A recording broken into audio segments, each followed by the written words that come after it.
Kapan demo tuh Gibran Bang? Nah, silakan. Porsi kamu beda. Mantap Ini ya. datang dari berapa lama kira-kira Indonesia masih bisa bertahan? Kalau menurut Prabowo sih sampai 2030. Prabowo ya. Prabowo 2000 berapa? 30. Ya, kalau cara memimpinnya seperti ini, jangan-jangan betul apa kata Prabowo sebelum menjadi presiden. Kalau umpamanya ya terjadi 98, kenapa tidak? Kalau itu ada pilihannya, karena darul mafasid ini kok kita fikir. Tidak ada jalan lain kecuali rezim ini memang harus mundur dari kekuasaan. Dari Harlin Tuliah ya, kita tidak cukup hanya melis daftar keinginan, tapi waktunya ambil langkah dengan pergerakan. Wah, ada kamu kan. beda itu, mahasiswa itu. Kok PDI Perjuangan sebagai oposisi nggak bersuara? Gitu? Nah, ini ada pertanyaan juga. Ya, Bung Ram, baju merah ini.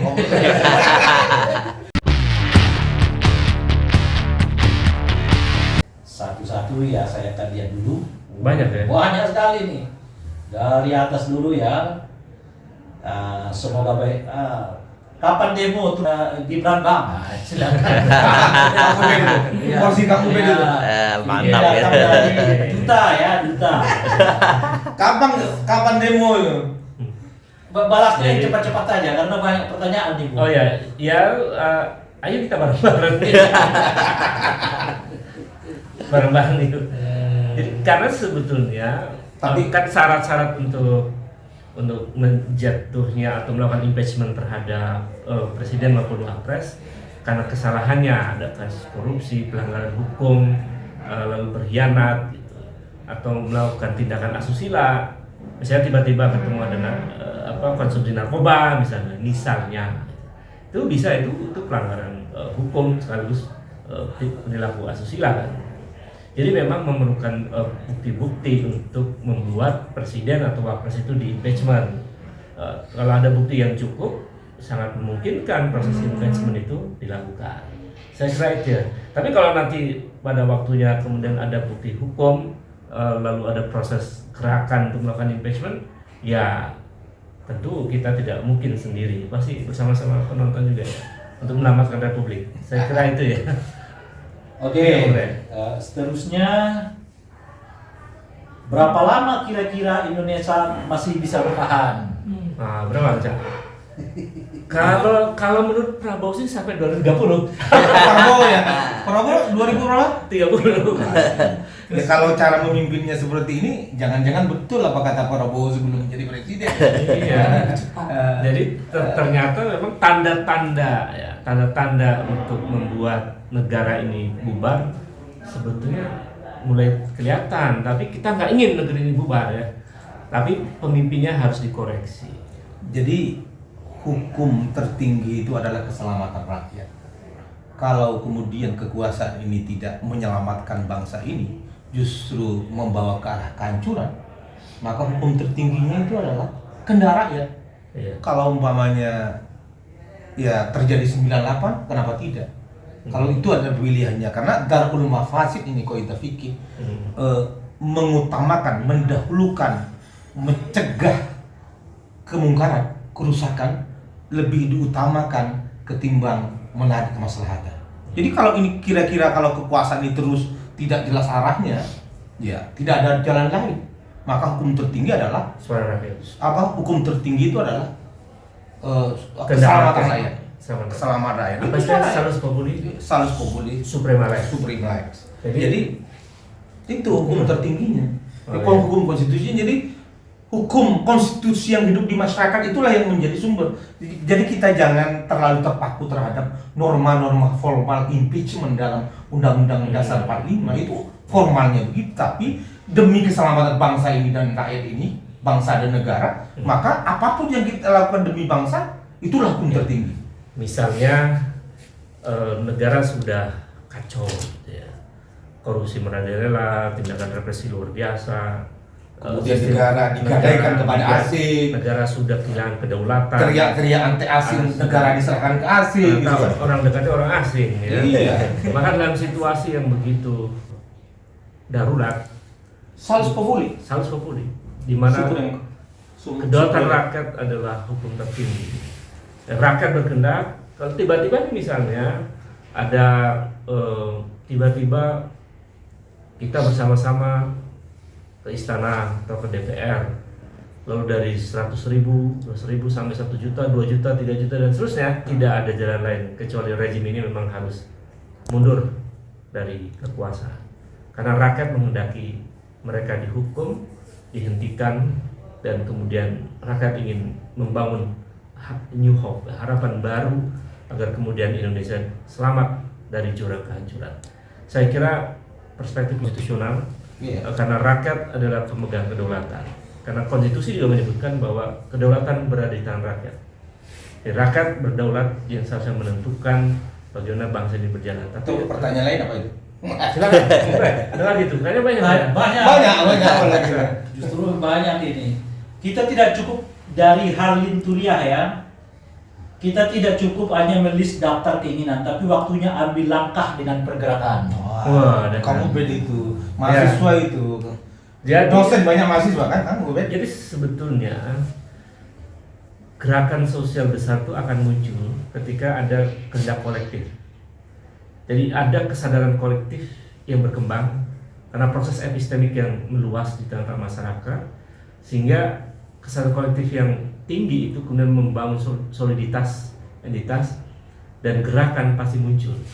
Apalagi faktor-faktor internal kekuasaan yang performanya buruk, gitu. Kemudian penderitaan rakyat makin dirasakan, penegakan hukum tidak nampak, maka pada situasi itu prasyarat dari munculnya social movement itu akan terjadi. Jadi kalau kemudian kapan mengambil sikap untuk melakukan tindakan mungkin dalam tanda petik revolusioner itu ketika prasyarat yang terpenuhi, yaitu adanya kehendak kolektif, lalu kemudian di saat yang sama muncul kepemimpinan kekuatan revolusioner begitu untuk melakukan perubahan, dan studi-studi itu di banyak negara terjadi. Jadi sebetulnya peristiwa revolusi itu ya tidak ada panitianya. Kan kita mau jadi panitia revolusi kan? Panitia revolusi ketuanya. Jadi ketuanya nggak mungkin kan? Jadi nggak ada. Harus kehendak bersama kan? Iya, nggak ada panitia revolusi, nggak ada. Tapi ketika situasinya sudah matang itu pasti terjadi. Apalagi kekuasaannya korup, Apalagi kemudian otoriter, ya. represif, Ya, betul. pasti itu akan kemudian Jadi, ada perlawanan. saya kira itu prasyarat yang akan menentukan apakah terjadi perubahan besar di hari-hari ke depan. Silakan Bung Ray. Dan Oke, Bung Ray, Jawab sendiri Om Ray. Ya. Ada dari siapa tadi nih? Kok PDI Perjuangan sebagai oposisi nggak bersuara? Gitu. Nah, ini ada pertanyaan juga. Ya, Bung Ray, baju merah ini. ya Baju merah. kebetulan aja. Ya saya kira PDI ya memang masih mengambil oposisi moderat istilah saya tuh ya, yaitu oposisi yang melihat situasi apakah memungkinkan untuk berlaku keras atau tidak. Gitu.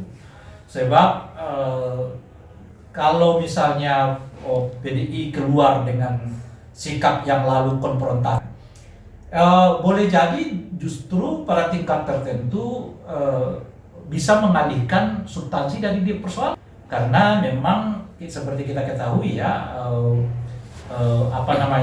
masih ada sikap yang tidak sepenuhnya ya menerima PDI Perjuangan itu dalam posisi yang berbeda dengan pemerintah kita itu.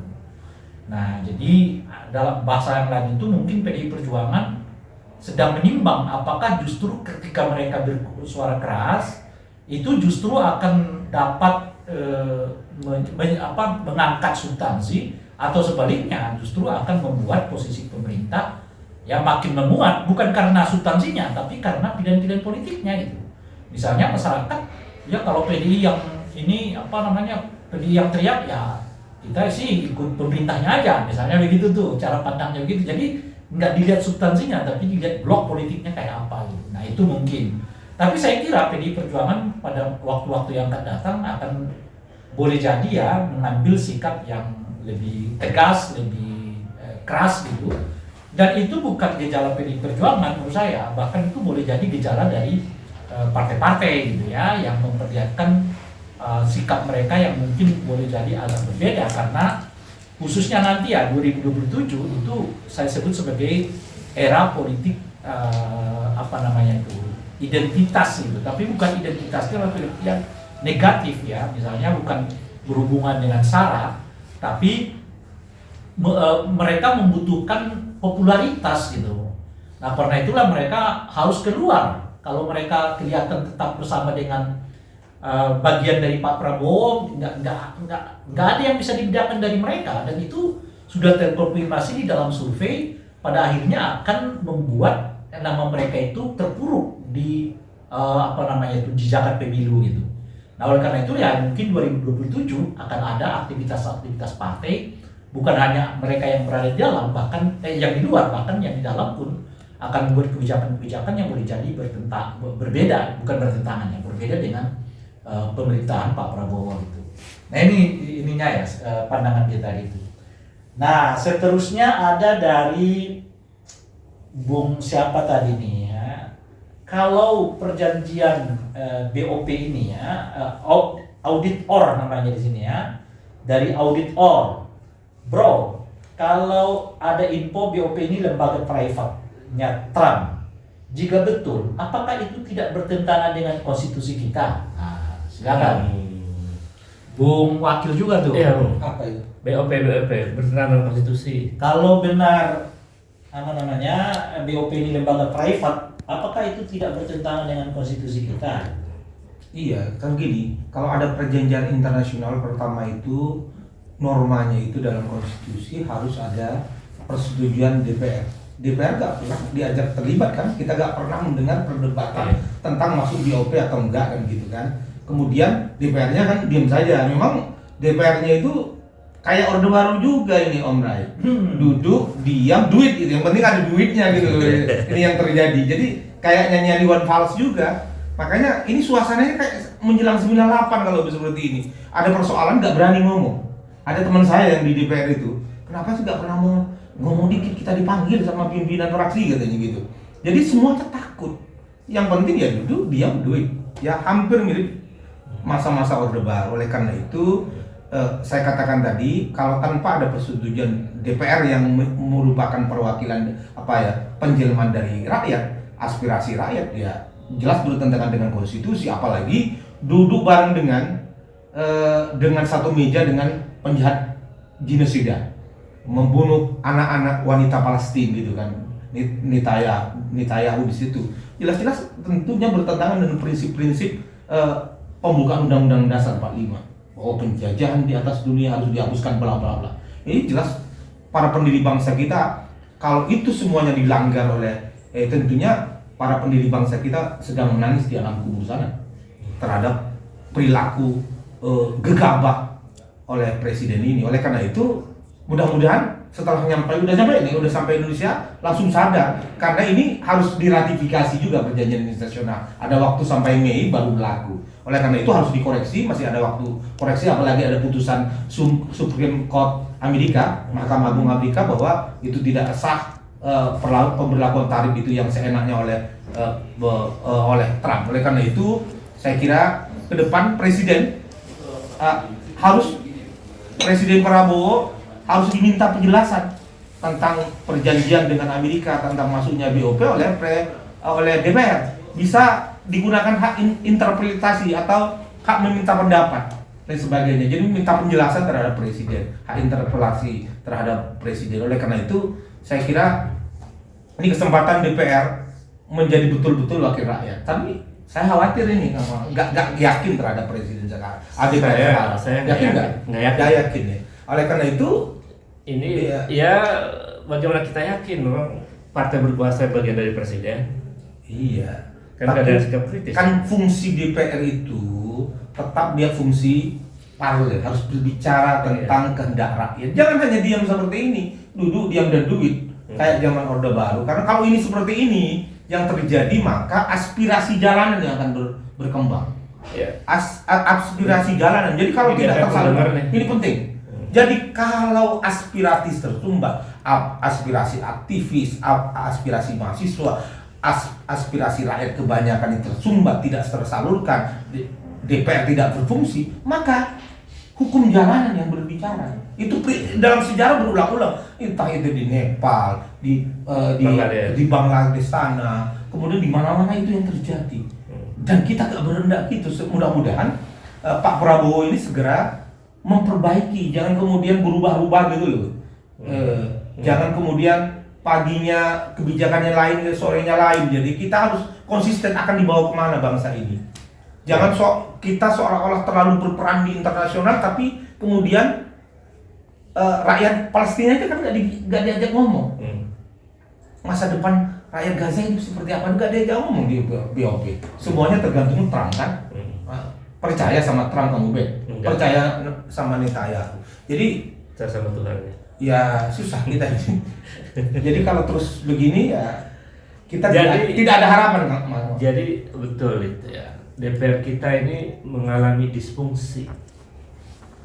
Jadi kalau mengapa perlu ada dress politika, itu kan sebetulnya dalam rangka untuk melahirkan check and balances.